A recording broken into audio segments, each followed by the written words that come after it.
Hello बच्चों, welcome to my YouTube channel GTS study by Saumya Agarwal. तो बच्चों आज हम लोग क्वेश्चन सॉल्व करेंगे।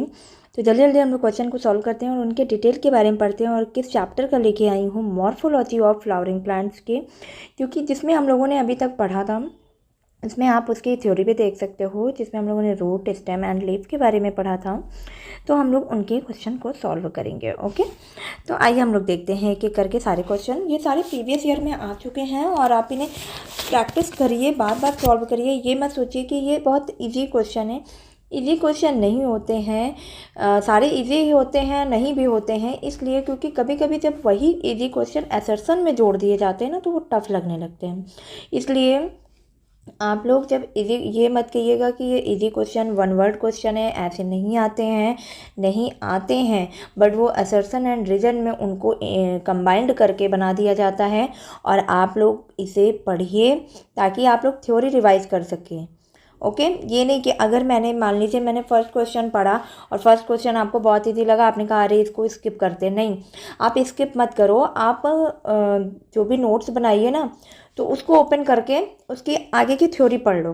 तो इस तरीके से आपका रिवीजन भी हो जाएगा और साथ में क्वेश्चन भी सॉल्व हो जाएंगे। ठीक है, तो अब हम लोग क्वेश्चन को देखते हैं। ओके बच्चों, फर्स्ट क्वेश्चन रूट का है, जो कि रूट के हम लोग सॉल्व करेंगे।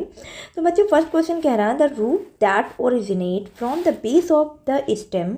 ये दो क्वेश्चन बच्चों मैंने पहले से ही टिक लग गए हैं, तो कोई बात नहीं, हम लोग इसकी थ्योरी देख लेते हैं। ओके, स्टेम आर, तो चार ऑप्शन है। फर्स्ट है प्राइमरी रूट, सेकंड है प्रॉप रूट एंड थर्ड है लेटरल रूट्स एंड फोर्थ है फाइब्रस रूट।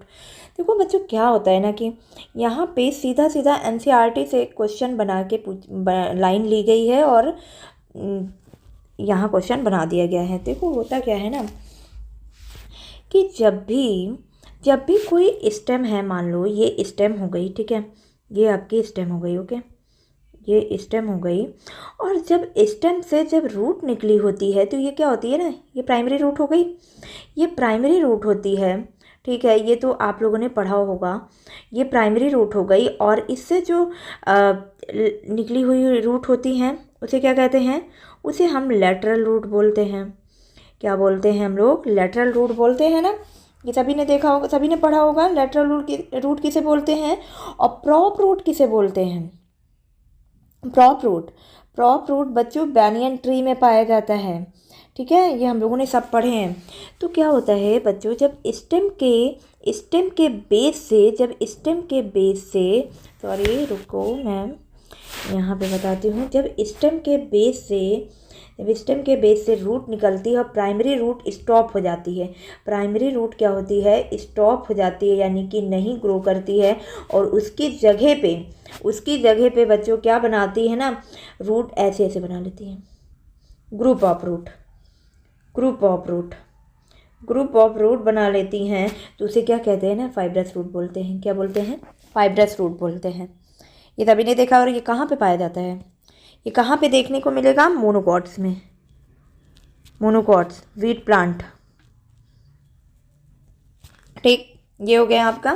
तो अब हम लोग नेक्स्ट पढ़ते हैं कि नेक्स्ट क्वेश्चन कह रहा है निमेटो, इसका डी आंसर सही होगा फर्स्ट का। एंड सेकंड का है कि निमेटोफोर्स अकर्स इन, चार ऑप्शन है। कार्निवोरस प्लांट, सेकंड है free floating hydrophytes and third है हेलोफाइट्स एंड फोर्थ है सबमर्ज्ड हेलोफाइट्स। न्यूमेटोफोर्स कहाँ होते थे? न्यूमेटोफोर्स हेलोफाइट्स में पाए जाते थे। वहाँ पे क्या होता था ना, न्यूमेटोफोर्स में हेलोफाइट्स मतलब क्या होता है? दलदली मार्सी एरियाज। जहाँ मार्सी एरियाज होगा, होगा वहाँ पे क्या देखने को मिलेगा ना, मार्सी एरियाज में वहाँ दलदल होने की वजह से जो उनकी रूट होती है ना, उनको ऑक्सीजन तो मिल नहीं पाती है। तो इस वजह से उनकी रूट जो होती है ना, वो बाहर निकल आती हैं, ऐसे ऐसे करके ऐसे निकल आती हैं। और इसी में ही छोटे छोटे क्या पाए जाते थे, इनको क्या कहते थे? न्यूमेटोफोर्स बोलते थे। न्यूमेटोथोर्स,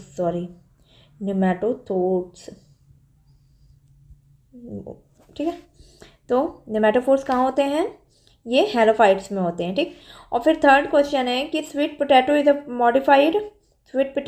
मॉडिफाइड, किसका मॉडिफाइड पार्ट है? स्वीट पोटैटो ये एडवेंटिशियस रूट का है।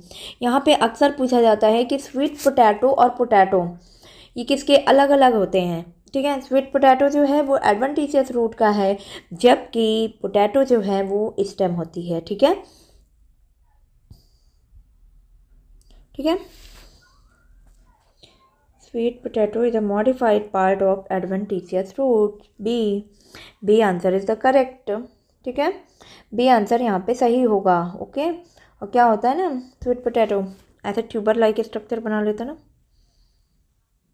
ट्यूबर लाइक स्ट्रक्चर रहता है उसका। ठीक है, और फिर फोर्थ क्वेश्चन है कि plant which produce characteristic pneumatophores and so vivipary belong to. फिर से रिपीटेड क्वेश्चन ही है भाई, हेलोफाइट्स। निमेटोफोर्स की बात हुई नहीं कि वहाँ पे हेलोफाइट्स आ जाएगा। ओके, एंड फिफ्थ क्वेश्चन है कि roots play insignificant role in absorption of water in. तो इसका क्या आंसर होगा? इसका आंसर होगा वाटर के एब्जॉर्प्शन में कौन है जो कि रूट, इसका रोल बताना है हमें। जाहिर सी बात है, वाटरी प्लांट यहाँ पे पिस्टिया है, पिस्टिया है। ओके, पिस्टिया है। ठीक है, पिस्टिया क्या है यहाँ पे? पिस्टिया जो है बच्चों वो वाटरी प्लांट है जो कि वाटर में देखने को मिलेगा। ठीक है, और आगे हम लोग देखते हैं कि आगे कह रहा है sweet potato is homologous to. Sweet potato is homologous to, किसके होमोलॉगस है? होमोलॉगस टू, तो बच्चों यहाँ पे जो आंसर होगा वो टर्निप होगा, क्योंकि इन दोनों की जो रूट्स होती है ना वो एक स्पेशल फंक्शन में मतलब मॉडिफाइड हो जाती हैं। इनका काम क्या होता है ना कि फूड स्टोर करती हैं। ये क्या करती हैं ना, फूड स्टोरेज में काम आती हैं। ठीक है, स्वीट पोटैटो ये सब फूड स्टोरेज में काम आती हैं। तो क्या होगा इनका? होमोलॉगस टू टर्निप में। ओके, और बाकी तो यहाँ पोटैटो, कोलोकैसिया एंड जिंजर क्या होते हैं ना, ये मॉडिफाइड स्टेम है। ये तीनों क्या होते हैं? ये तीनों ये तीनों स्टेम है। ठीक है, बट ये क्या है ना, ये क्या होगा? ये रूट है ना, एडवेंटिशियस, ये एडवेंटिशियस रूट्स हैं। ठीक, अब फिर आगे दिया है कि root of fish plant contains an oxidising agent. Oxidising agent, 4 option है, कैरेट है, सोयाबीन है, मस्टर्ड है, रेडिश है। बताइए क्या होगा?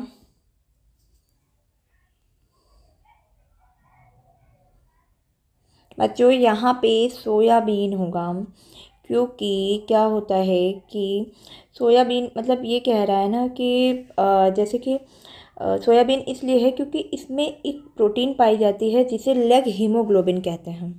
ठीक है, लेग हीमोग्लोबिन कहते हैं, जो कि ऑक्सीजन को बाइंड करता है। ये ऑक्सीजन बाइंडिंग प्रोटीन है। क्या है ये? Leg haemoglobin. नोट कर सकते हो आप, लेग हीमोग्लोबिन इज अ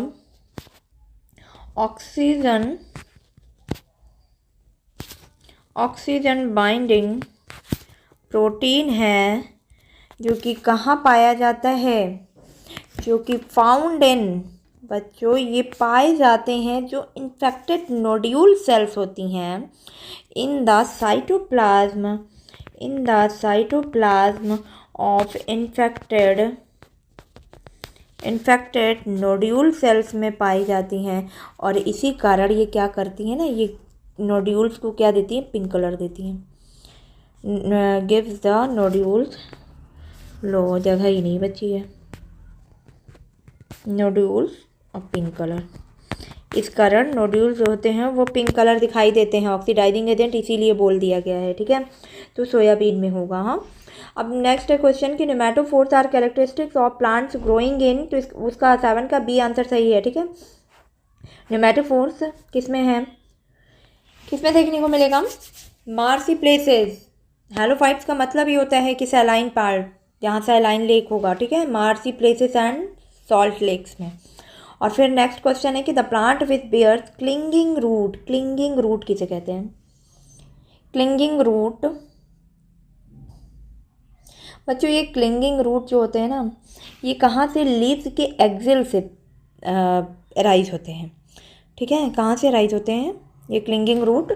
ये क्लिंगिंग रूट जो होगा वो सॉरी स्टेम, क्या मैं कह रही हूँ, ये लीव्स के एक्सिल से, यानी कि या तो ये स्टेम के नोड से, सॉरी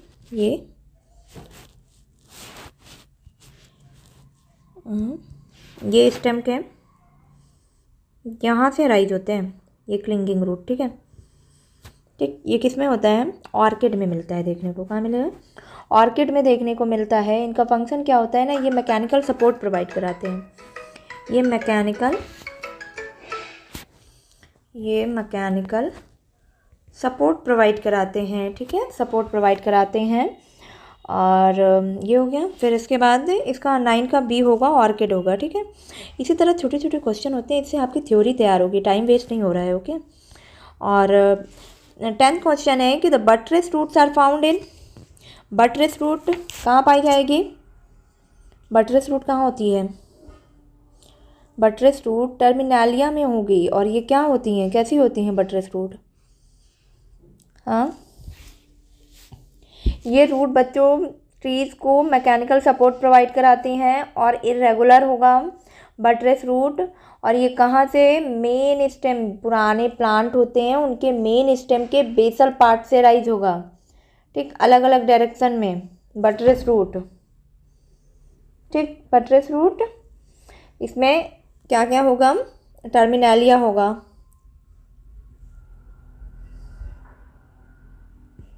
ओके। तो इसका सी आंसर करेक्ट होगा।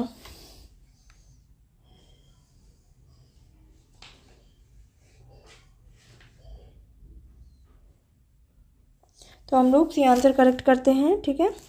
अब नेक्स्ट क्वेश्चन है स्टेम के। तो स्टेम हम लोग देखते हैं कि identify the correct set of statement, हमें स्टेटमेंट पढ़ना है और फाइंड करना है कौन सा सही है, ठीक है। तो पहला दे रहा है the leaflets are modified into pointed hard thorns in citrus and bougainvillea. Second है auxiliary buds from slender and spirally coiled tendrils in cucumber and pumpkin. Third है stem is flattened and fleshy in opuntia and modified to perform the function of leaves. And fourth है rhizophora shows vertically upward growing root that help to get oxygen for respiration. And fifth है subaerially growing stem in grass and strawberry help in vegetative propagation. तो यहाँ पे हमें find करना है कि कौन कौन से सही हैं, ठीक, कौन कौन से इसमें सही है, हम लोगों को ये देखने हैं। देखो बच्चों, जो पहला ऑप्शन है ना, पहला ऑप्शन यहाँ पे क्या कह रहा है कि the leaflets are modified into pointed hard thorns in citrus and bougainvillea, ठीक। यहाँ पे बच्चों जो होते हैं ये सिट्रस और बोगनविलिया में, यहाँ पे लीफलेट्स नहीं एक्सिलरी बर्ड होती हैं स्टेम की, जो कि मॉडिफाइड हो जाती हैं वुडे स्ट्रेट एंड पॉइंटेड थॉर्न्स में, ठीक है। ये नहीं होता है, क्या होगा यहाँ पे, एक्सिलरी बर्ड ऑफ स्टेम, ठीक, ये होगा। तो ये करेक्ट है। बाकी जो बच्चों आपका है ये सही है। तो इसमें सेकंड, थर्ड, फोर्थ, फिफ्थ जो होगा, हाँ ये कह रहा है axillary form slender and spirally coiled, हाँ बिल्कुल आपने देखा होगा, हम लोगों ने पढ़ा था कि जो स्टेम पार्ट था इसका वही ऐसे स्पाइरली कॉइल्ड बना रहा था टेंड्रिल्स, ठीक है। और stem is flirty and Opuntia, हाँ बिल्कुल लीव्स का ही फॉर्म था, ठीक, ये बिल्कुल सही है। Rhizophora shows vertically upward growing roots, हाँ राइजोफोरा कहाँ देखने को मिल रहा था, राइजोफोरा हम लोगों को कहाँ मिल रहा था, ये नेमेटोफोर्स में बताया था, जिसके रूट्स बाहर निकल आती हैं, दलदली एरिया में होती हैं, वहाँ पे ऑक्सीजन अंदर मिलती नहीं, इसलिए इनकी रूट्स बाहर निकल आती हैं, ठीक है। बाकी हो गया। अब सब aerially growing stems in grasses and strawberry help in vegetative propagation, बिल्कुल करेक्ट है। तो यहाँ पे सेकंड ऑप्शन सही है, second, third and fourth, fifth, ठीक है। अब हम लोग नेक्स्ट पढ़ते हैं, in bougainvillea thorns are the modification of, ये तो अभी अभी हम लोगों ने पढ़ा कि बोगनविलिया जो होता है थॉर्न्स जो बनाते हैं उनका किस चीज़ का मॉडिफिकेशन होता है, ये स्टेम का होता है, रूट का तो होगा नहीं, स्टेम का होता है, ठीक है, स्टेम का होता है ये, जो कि किस में करते हैं, ये शार्प स्ट्रक्चर होता है इनका और हार्डी होते हैं, ठीक, ओके। फिर इसके बाद 13 है कि stems modified into flat green organs performing the functions of leaves are known as into flat green stem modified into flat greens क्या होगा? फाइलोक्लेट्स होगा। स्टेम मॉडिफाइड होती है ना वहाँ पे, हम लोगों ने सब चीज़ पढ़ा है, पहले आप लेक्चर देख लीजिएगा कि स्टेम मॉडिफाइड हो जाती है ग्रीन ऑर्गेन्स ग्रीन लीव्स, ठीक। स्टेम मॉडिफाइड खुद ही हो जाती है ऐसे फाइलोक्लेट में, फाइलोक्लेट क्लैडोड ऐसे सब पढ़े थे ना हम लोगों ने, तो यही होगा फाइलोक्लेट, ठीक है। और क्या होता है कि नेक्स्ट क्वेश्चन है which of the following is not a stem modification. Stem modification को कौन सा नहीं है इसमें?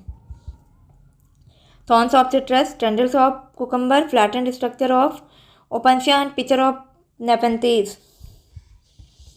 क्या होगा यहाँ पे? बिल्कुल ये सब तो स्टेम के हैं, बट ये क्या होता है ना, ये किसका होगा? ये लीफ का होता है, ठीक है।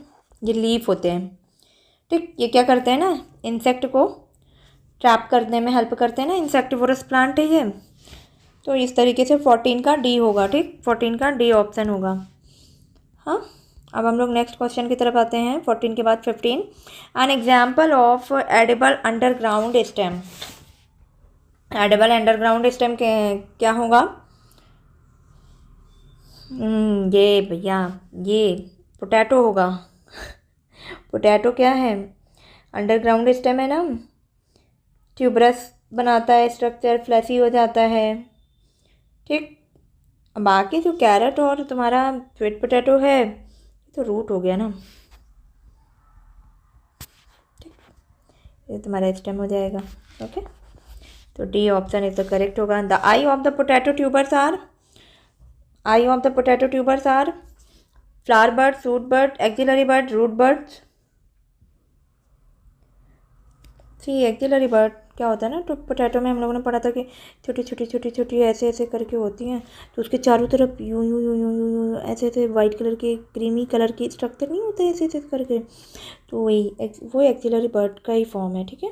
एक्सिलरी बर्ड होती है, उसे कहा जाता है, ओके। ये क्या होती है? एक्सिलरी बर्ड होती है। ये सब बहुत इम्पॉर्टेंट है, ऐसे याद हो जाएगा, ठीक। अब नेक्स्ट क्वेश्चन है which one of the following is a xerophytic plant in which the plant stem is modified into flat green and succulent plant structure। तो यहाँ पे ऑप्शन दिया है Opuntia, casuarina, hydrilla and acacia. तो इसका answer क्या होगा? ओपनशिया होगा, बिल्कुल ओपनशिया होगा, क्योंकि यही है जीरोफिटिक प्लांट्स हैं, ठीक है। जीरोफिटिक प्लांट होगा ये, और इनमें जो होता है ये स्टेम जो होती है वो फ्लैट हो जाती है। स्टेम क्या होती है? स्टेम ये दिया हुआ है, stem is flat into green and succulent structure बना लेती है, और ये कहाँ? ड्राई हैबिटेट में होगा, ठीक। Opuntia is the correct answer. और फिर नेक्स्ट क्वेश्चन है कि vegetative propagation in mint occurs by, vegetative propagation in mint occurs by, बताओ क्या होगा? 18 का, 18 का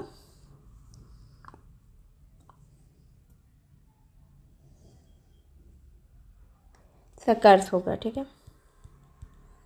सकर्स होगा, ठीक। हम लोगों ने इसके एग्जाम्पल पढ़े थे, क्या होंगे इनके एग्जाम्पल? सकर्स के, सकर प्लांट के एग्जाम्पल क्या होते हैं ये हम लोगों ने पढ़े थे, आप पिछले लेक्चर में देखना क्या होता है। मैंने इसका ट्रिक भी बताया था, लर्न करने का ट्रिक भी बताया था आप लोगों को कि लर्न कैसे करने हैं इनको, बहुत इजी था, ठीक है। तो आप लोग इसको देखना है, ये लेक्चर मेरा देखना स्टेम वाला, तो वहाँ पे आपको इसका मिलेगा, और इसी बहाने रिवाइज भी हो जाएगा, ठीक। Vegetative propagation in mint occurs by sucker, इसका आंसर सकर होगा, ठीक है। 18 का डी आंसर सही होगा, ठीक। ये कहाँ से इरेक्ट होते हैं? सूट से ही बनेगा, ठीक है। ये सब सूट के ही है, यानी कि स्टेम के हम लोग पढ़ रहे हैं ना, तो स्टेम का होगा, ठीक, सकर्स होगा। और बाकी हम लोगों ने ये स्टेम के जो क्वेश्चन हम लोगों ने सॉल्व किए हैं कर लिए हैं इस टाइम में। अब हम लोग नेक्स्ट जो क्वेश्चन पढ़ेंगे ना वो फ्लावर के पढ़ेंगे, ठीक है, सॉरी लीफ के पढ़ेंगे और फिर फ्लावर के देखेंगे, ठीक है। तो लीफ वाले हम लोग नेक्स्ट वीडियो में पढ़ते हैं, ओके। नेक्स्ट वीडियो में करेंगे सॉल्व। तो आप लोग ऐसा करिए कि इसको सॉल्व भी करिए और थ्योरी भी पढ़ते जाइएगा। अब हम लोग नेक्स्ट वीडियो में लीफ एंड इन्फ्लोरेंसेस के क्वेश्चन सॉल्व करेंगे। और बच्चों प्लीज़ इसे आप लोग सब्सक्राइब करिए ताकि आप लोग को नोटिफिकेशन मिलती रहे। और एग्ज़ाम के अब ज़्यादा दिन नहीं बचे हैं, आप लोग पढ़िए, क्वेश्चन लगाइए और उसके साथ थ्योरी पढ़िए, क्वेश्चन के ही साथ थ्योरी पढ़िए। ऐसे नहीं बस क्वेश्चन लगाते चले गए, नहीं, उसके साथ उसकी थ्योरी भी पढ़ते रहिए, उसकी डिटेल पढ़िए ताकि आपको थ्योरी बिल्कुल अच्छे से लर्न हो जाएगी। तो अब हम लोग नेक्स्ट वीडियो में मिलेंगे, ओके। तो all the best, thank you.